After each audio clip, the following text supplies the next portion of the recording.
Good morning to all. Once again, we would like to praise God sang naman nga kahigayunan nga ginhatag niya sa aton nga makapadayon kita sa pag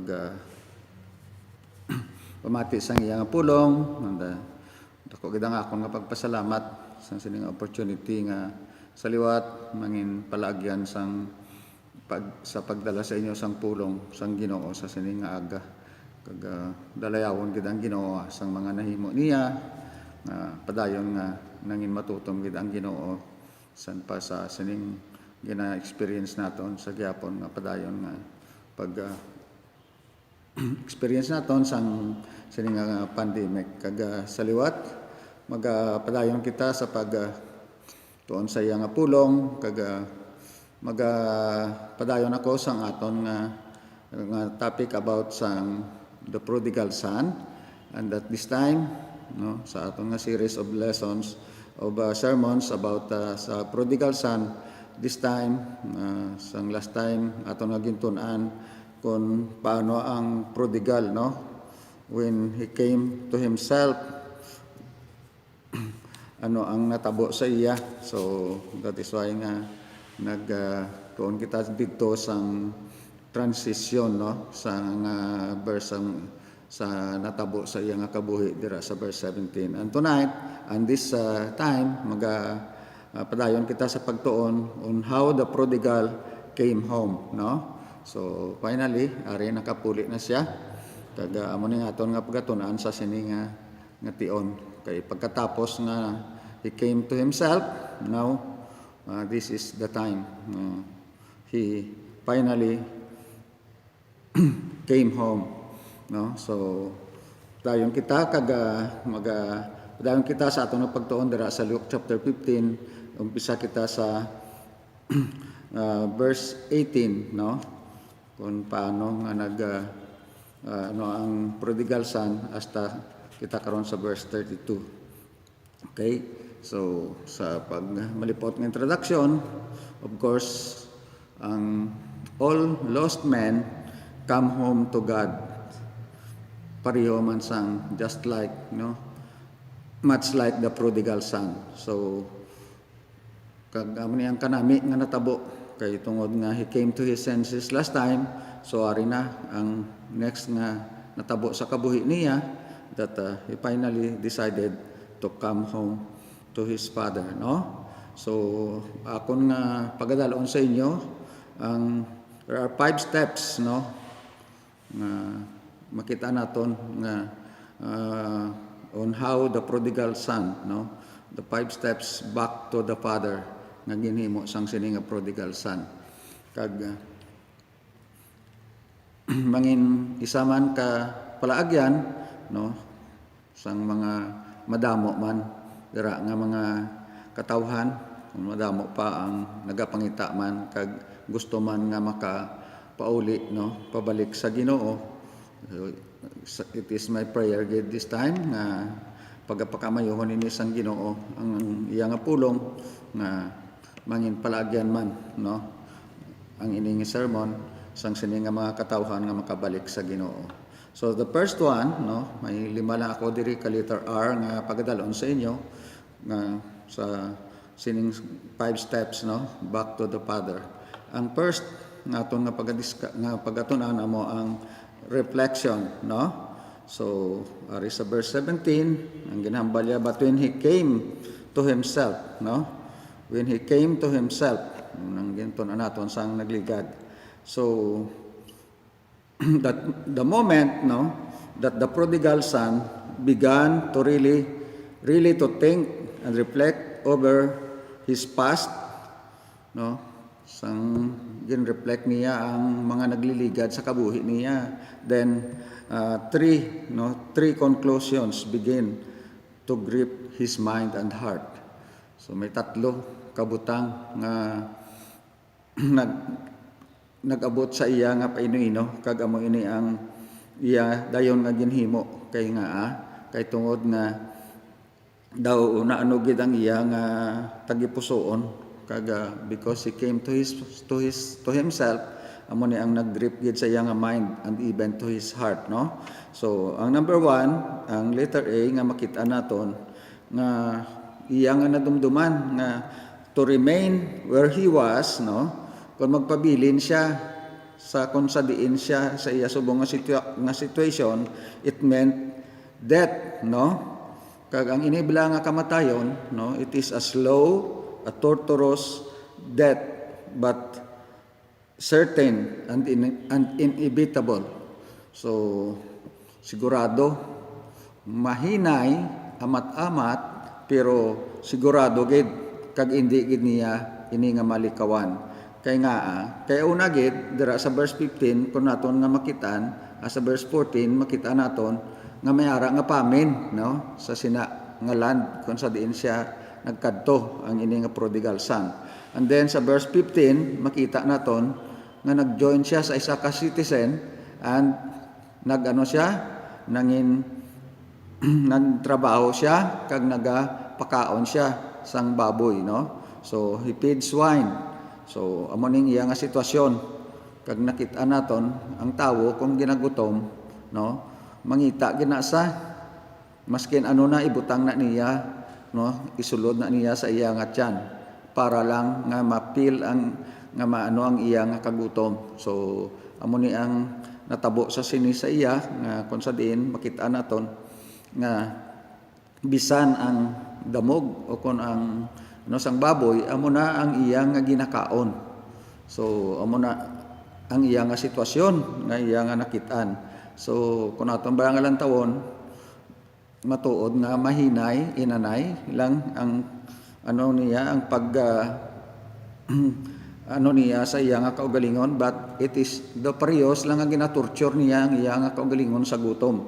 Kag eventually of course magaabot gid nga siya mapatay sa gutom, no, kay hindi gid na niya kay sigurado gid na iya kag hindi gid na niya ya malikawan, no. Sa amo nang una nga iya nga nadumduman as he reflect, no, sang sinang iya nga sitwasyon, iya nga present situation. And then of course makita naton diri sa verse sa verse 18 nagambal diri nga I will arise and go to my father and I will say to him, Father, I have sinned. Sa verse 17 gali ang sugpon siya, but how many of my father's hired servants have bread enough to spare and I perish with hunger. So amo ning iya na dumduman nga siling niya even a hired servants, no, in his father's place may ara siya nga may maayo pa nga ano nga ginakaon kag kumplito nami ang ila nga pagkaon, healthy ang ila nga ginakaon siling niya, pero ako ya diri, no, ang ginambal diri sa verse 17 siling niya, and I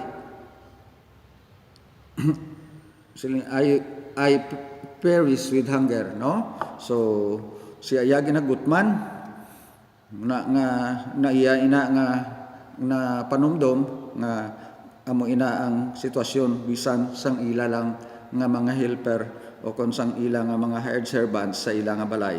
And of course ang next makita naton dira sa verse 18 nga nagambal siya nga he had sinned and played a part of a fool, no, to leave home, and he ought to go back and admit it, no. So nakita niya ang iya nga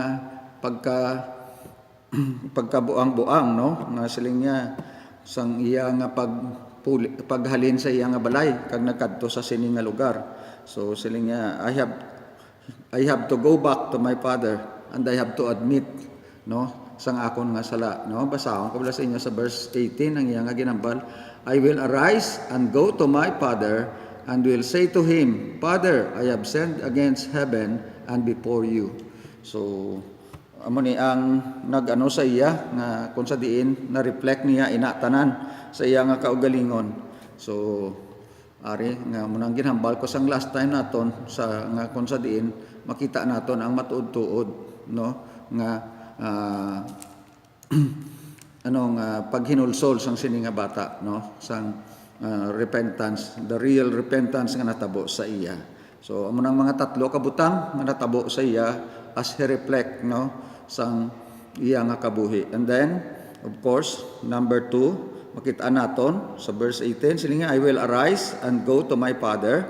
So, he resolved, no? Gin-resolve gid niya sa iya kaugalingon nga sila nga, I will go to my father. Therefore, I will arise and get away from the old life of sin and separation and go back to the father and make a clean confession, no? So, resolution niya gid siya kaugalingon nga sila nga, I will arise, I will go, you know. Sila nga talikdan ko na ini ang ini nga klase sang ang daan ko nga pagkabuhi, no? Kag ako magakadto, no? Sila nga talikdan ko na inay ang pagka ang sala nga kon nga ginahimo kag dapat ako nga mag-separate sang sining old life nga ako nga gina-practice, no? So sila nga, and I will get away and then I will go back to my father. Kag akon siling niya nga pag I will make a clean confession, no? Muna ang ginambalya siling niya sa pag-arise niya, ang ginambalya, I will say to him, Father, I have sinned against heaven and before you. So gin-acknowledge gid niya, no? Na muna gid ang clean nga ano niya nga gin pangayuan gid niya sang pagpatawad kay sila nga nakasala ako sa Dios kag sa imo man, no? He sinned before God and of course with his father. So ang ina ko nga nagpangayo siya sang iyang forgiveness sang iyang amay, no? So muning iyang ang natabo sa sini nga prodigal son. Amo nang nag-resolve gid siya, way niya sang ano pagtindog niya, naglakat siya, ginbayaan niya gid ang iya nga daan nga kabuhi. Kag diretso siya nga nagkadto didto pabalik sa iya nga amay, no? Wala na liko sa liwa sa tuo, wala na liko sa wala, kundi nga diretso siya nga pakadto sa iya nga amay kag nagtuad sang iya nga sala, nagpangayo sang pagpatawad sa iya nga amay. And then number 3, no? Number 1 is reflect, and then resolution, and then number 3 is return. Sa verse 20, nagpuli na siya, diretso gid siya, no? Naghambal siya, oh. He arose and came to his father, no? So ito hambal ko kay na kay tungod nga nag-resolve gid siya, wala na liko sa wala liko sa tuo, kundi nga diretso papuli sa ilang nga balay, no? So amo ni ang nagambal siya nga, I will arose, no? He arose and come to the father. So sang pag got up sang sini nga bata, then here he comes. He got up and away, no? Away from the evil life, no? Gintalikdan niya na ang iyang daan nga pagkabuhi sa sala. And then of course, nagkadto siya, he turned to his father, no? He turned his face to the father. Kay nasiling ko, diretso lang siya, nag-resolve gid siya, kag dito siya nakapokus na siya sa ang iya nga atensyon nakapokus lang gid nga diretso sa ila nga balay kay para nga makita niya ang iya nga amay, no? So kay wala gid siya nagdulog. He never stopped until he reached home, no? So diretso lang siya nga nakapuli siya sa ila nga panimalay. Kag of course sang pag-abot niya dito sa ila nga balay, he made his confession face to face with his father, no? So matugid kay nang hambal ko sa inyo nga diretso gid siya, nakapokus gid siya kay gusto gid niya nga magpangayo sang pasensya, no? Sang pagpatawad sang iya nga amay tungod sang iya nga ginbuhat, no? Didto sa sang iya nga ginkuha ang iya nga parte kag he have prodigal living sa sinang malayo nga lugar kag iya gid nga ginubos ang tanan, no? Nga ginhatag sa nga iya nga nangin iya nga mga panublion halin sa iya nga amay. So makita naton diri kung paano siya nga nagatubang. He wants to ask forgiveness face to face with his Father, no? Wala gid siya sang pangduwa-duwa. So makita gid naton kung ano gid kasinsiro ang iya nga pag nga gusto nga matadlong ang tanan, no?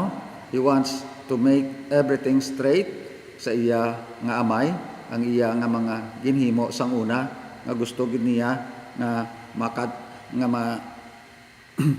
makapangayo gid, no, sang kapatawaran sa iya nga amay.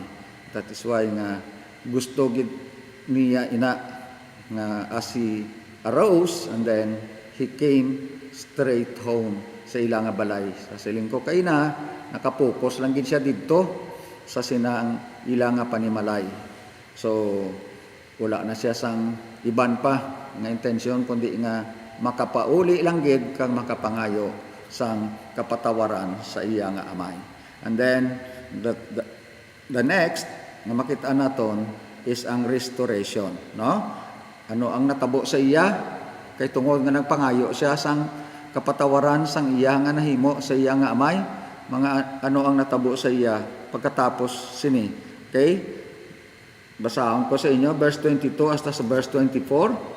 But the father said to his servants, "Bring out the best robe and put it on him, and put a ring on his hand and sandals on his feet, and bring the fatted calf here and kill it, and let us eat and be merry, for this my son was dead and is alive again, and is alive again. He was lost and is found, and they began to be merry." Okay, so para makita naton ang pagbaton sa iya, no? Kayang iya gani nga hambal nga maskin pagabatunon siya sang iya nga amay pagbalik niya nga bilang isa lang ka hired servant, a hireling, no? Pero ang pagbaton sang amay sa iya, no? Wala siya ginbaton nga pareho sang isa ka hireling, but a son and heir, no? So ginbaton sa sang iya nga amay pagbalik niya sa ila nga balay nga bilang isa ka anak kag isa gihapon ka heredero o kon an heir, no? May ara siya gihapon nga bahin sa property sang iya nga amay nga palanublion. That is why nga hindi amo na ang pagbaton sa iya sang iya nga amay kag hindi iya as a hireling, but makita naton kung ano ang sang amay sa pagbaton sa iya, anong mga pribileyo nga ginhatag sa iya bilang isa ka anak, no? Okay, so ang aton nga una nga makitaan nga sa pagbaton sa iya sang amay, no? Pagbalik niya sa ila nga panimalay, he was forgiven of all his sins, no? Ginpatawad sang amay ang tanan niya nga sala. Kay nakita ninyo kung paano siya ginwelcome sang iya nga amay, no? Mabalik lang ko sang gamay sa verse 21 ang ginhambal niya, siling sang bata, no? And the son said to him, "Father, I have sinned against heaven and in your sight, and am no longer worthy to be called your son." So amo nang iya nga ginhambal nga hindi na siya takos, no? He is not worthy to be called his son, and yet ano ang nangin reaksyon sang father? Ang father ginsugo niya ang iya nga mga servants kag ano ang ginhimo nila, ginpasok-sukan siya sang pinakanami, no, sang robe, no, kag tapos ginbutangan siya sang ring, sang singsing, pasok-sukan sang singsing, kag gintagaan siya sang sandal, no, sa ginpasok-sok sa iya ang iya nga sandal. So that is why nga makita naton nga ang first nga natabo is that he was forgiven of all sins, no, and then he was made not a hireling but a son and an heir, no. So ang pagbaton sa iya sang iya nga amay bilang isa ka anak kag isa ka manunubli o kon isa ka heredero, no, mag-inherit sang iya gyapon nga mga property, no. So amo nang pagbaton sa iya, and then ginpasuksukan siya, no? He had the best robe in the father's house put upon him, and a ring on his hand. So amo nang ikatatlo nga makita naton ano dira sa aton nga verse. And then of course he was proclaimed by the Father as his son, which had been lost and was found. So nakita ninyo kung paano siya ginbaton sang iya nga amay, kung paano ang succession, no, nga ginhimo sang amay, kay tungod nga ang iya nga pagpatawad nga ginhatag sa iya nga anak kompleto, no? So kun aton balang nga lantawon nga ang gin pasuksukan gid niya sang isa ka sang robe, no? Actually ang robe, no, ginapasuksok lang ina siya, reserve ina siya sang para sa mga guest of honor, no? So ginapasuksok lang ina kay ina sa gina-reserve ina para sa mga guest of honor nga mga tawo sa ila nga kung magbisita sa ila nga balay, kung may ara sila sang amo ina nga mga halangdon nga mga tawo, mga honorable nga tawo, amo ina ang ginapasuksukan. Pero ari ang pagbaton sang sini nga amay sa sini nga anak niya kung paano, no? Paano niya nga ginbaton kay ginhambalan niya ang iya nga mga servants nga pasuksukan dayon ang iya nga bata sang sini nga robe, no? Kag ang ikaduha nga ginbutang is amo ang ring, no? Ginpasuksukan siya sang singsing. So which signifies, no, ang ring is a symbol of authority. Amo ina nga ginhatagan sa gyapon kag gintawag siya nga iya nga son, no? My son which was lost and is now found, no? So amo ina kun nga ginbalik gid sa iya ang ina nga authority nga siya ang amay sa gihapon sang iya ang siya anak gihapon sang iya nga amay, bisan pa nga amo ina ang iya nga ginhimo, no, being a prodigal son, no? So amo na nga siling ko kay ina nga ang pagpatawad nga ginhatag sang aton nga Ginoo, no, sang iya nga amay is complete, no? His sins were all forgiven, no? Forgive ina tanan ang iya nga sala. And then excuse me. Ang sunod is that ang sandal nga ginpasuksok sa iya. Ang sandal, no, hindi na sa usually ginasuksok sang mga slaves,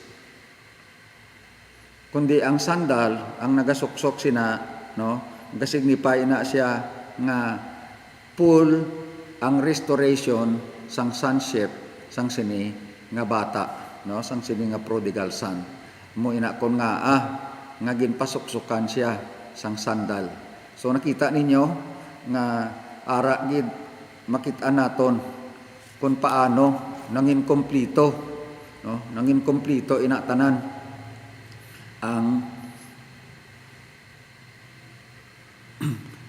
ang pag-restore sa iya as a son and an heir, no? Ang manog ang mga inheritance nga dapat nga iya nga ma-inherit. So hindi lang siya nga anak, kundi nga nangin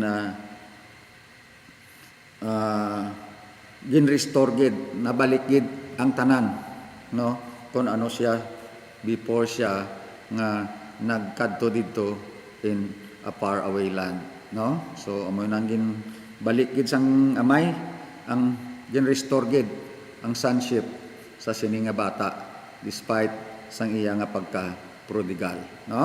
So amo ina ang aton ka apat ka kag of course ang ikalima dira kun aton nga pagalantawon aton balang nga makit-an nga may ara sang rejoicing, no? Verse 24 hasta sa verse 32. Hindi ko na tanan basahon ko lang halin diri sa verse ang verse 24, and then ang sa 30 hasta sa 32, no? Basahon ko sa inyo, ginambal, "For this my son was dead and is alive again, he was lost and is found, and they began to be merry."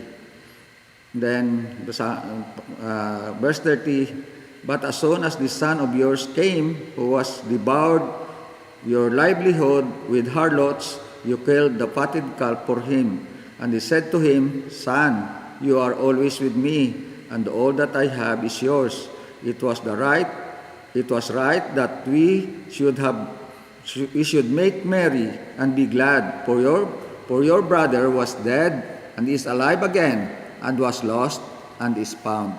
So, ara na may rejoicing sa ilang nga panimalay. So, kung pamangkuton ko kamo, no, mga utod sa Ginoo, san o ina nagsugod ang iya nga pagkalipay? San o ina nagsugod ang rejoicing sa ilang nga panimalay? When did this rejoicing begin? Of course, the moment nga nagpuli ang ini nga bata sa ilang nga balay, no? Kag kunaton balang lantawon, sino ang who lead this special season of rejoicing?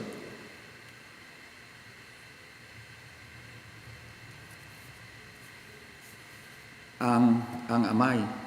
Grabe ang kalipay sang amay, sang nagbalik ang iya nga bata, no? Nagambal sa nga once lost and now siling niya my son, no? Siling niya he was lost and is found, and they began to be merry, no? Munang ginambal dira nga makita naton sa verse 24, "For this my son was dead and is alive." And then kuna siling niya amoy na nga ang nagsugod, ang grabe ang kalipay nga nabatyagan sang amay sa iya nga anak, kay tungod nga nakit-an niya liwat ang iya nga bata nga nadula, no, tungod sang iya nga mga sala, sa iya nga pagpalagyo, no, dira sa presensya sang iya nga amay. So that is why nga naggrabe ang iya nga kalipay. Kag nga ang grabe gid ang kalipay sang amay. Why was it so great? Ang rejoicing nga nabatyagan naton nga sang sini nga amay, nga iyagid nga ginhambal nga ang patid calf, no? Siling niya ari sa verse 23, basahon ko liwat, "And bring the patted calf here and kill it, and let us eat and be merry." No? So grabe gid, there is a great rejoicing nga nabatyagan sang sini nga amay, kay ang iyabla nga ginhambal nga ila nga slaughter nga ila nga gin prepare is the patted calf. Ang inang patted calf nga ina, no, gina-reserve lang ina siya sa pinakas most special occasions, no? It is a sacrifice or a feast of a great celebration. So amo ina kadako ang kalipay nga nabatyagan sang sini nga amay, nga ang iya nga anak nga nadula nga nagbalik sa ila nga panimalay, no? So mga utod, grabe ang kalipay sang aton nga Ginoo kun may ara, no, nga isa katawo nga magabalik sa iya, no? Basahon ko bala sa inyo sa diriman sa chapter 15, basahon ko lang sa inyo ang duha ka verse, no? Verse 7 kag ang verse 10 nga nagahambal, "I say to you that likewise there will be more joy in heaven over one sinner who repents than over 99." And then sa verse 10, "Likewise I say to you, there is joy in the presence of the angels of God over one sinner who repents."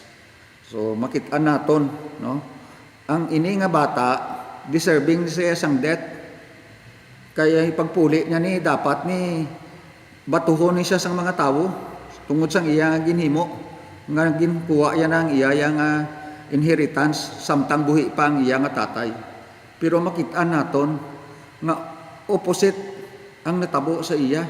Kaya nga imbis nga ipinalay siya sang iya nga mga sala, ariya ang ginhimo sang amay.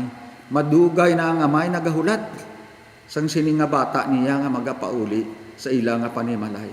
Amo ina ang kalipay niya sang nakita niya, kita mo malayo pa ginsugata niya ang iya nga bata kag iya nga ginhakos, no? So mga abyan sa pagtakop sang aton nga mensahe sa sini nga aga, wala ako kabalo sang imong nga sitwasyon sa sini nga tion. Ano ka na bala kalayo? Ano ka na bala kadugay nga nagpalayo sa Ginoo? Basi kon madamo ka sang mga malain nga buot kay tungod sang aton nga gina-eksperensihan sa sini nga tion, sang sinisang pandemic nga madamo ka sang mga ginapamangkot sa Ginoo o kung maramo sa mga ginabasol sa Ginoo. Kabay pa nga mangin pariho ikaw ang imo nga eksperyensya sang sining prodigal son, no? Grabe ang kalipay sang imo nga amay, sang aton nga amay dito sa langit nga nagahulat sang iyang anak nga magapauli kun siya magahinulsol sa iya nga mga sala, nga talikdan niya ang iya nga mga sala kag magabalik, no, sa presensya sang aton nga amay didto sa langit. Kabay pa ang ini nga mensahe sa sini nga tion mangin isa ka challenge sa imo kag makapanumdom ka man, no? Panumdoma, reflect ang kaayo sang Dios sa kabuhi nimo. Ano ang imo mga inagyan nga ginpakita sang Ginoo sa imo sang ikaw wala pa nagpalayo sa iya. Gani nga kabay nga makita naton ang kalipay sang Ginoo kun may ara siya, no, nga isa ka bata nga magabalik sa iya nga presensya. Magapangamuyo kita. Salamat Ginoo sang imo nga pulong. Salamat gid sang sining kahigyonan ang ginhatag nimo sa amon kagkabay ng imo nga pulong padayon nga magapakighambal sa tagsa nga nagpamati Ginoo. Kagkabay mangin isa ini ka-challenge gid sa nakabati Ginoo kag sa labi na gid sa mga madugay na Ginoo nga nagpalagyo sa imo, nga nagpalayo sila, nga may damo sila sa Ginoo sa mga pablamang kutanon sa imo. Kabay nga gamiton nimo ini nga mangin palaagyan nga sila makabalik man para nga makitaan man Ginoo kag maeksperiensyahan